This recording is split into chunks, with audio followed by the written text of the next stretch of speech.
While during his final days in office, former Governor Matt Bevin commuted sentences and pardoned hundreds of people. And some of those cases are not sitting well with victims, prosecutors, and the public.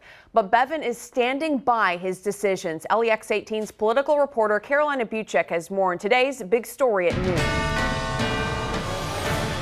After he conceded the election, we're going to have a change in the governorship. Former Governor Matt Bevin stayed busy during his final weeks in office. In his last few days as governor, he commuted sentences for many and issued pardons that have since been criticized.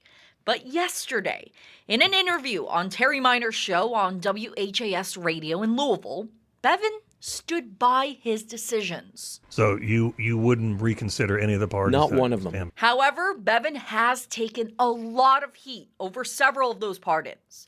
One of them is the case of Patrick Baker, who was convicted of murder in 2014.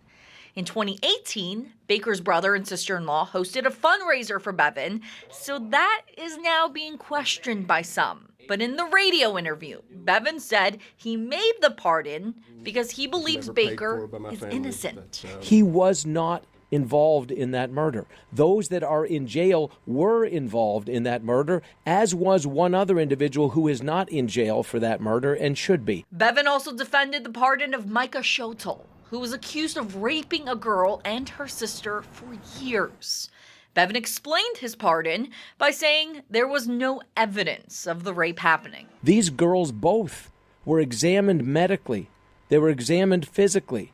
There was zero evidence. Zero. Both their hymens were intact. This is perhaps more specific than people would want, but trust me, if you have been repeatedly sexually violated as a small child by an adult, there are going to be repercussions of that physically and medically. There was zero evidence of that. Bevin also welcomed reporters and investigators to look into all of his pardons. Carolina Buchek, LEX 18 News.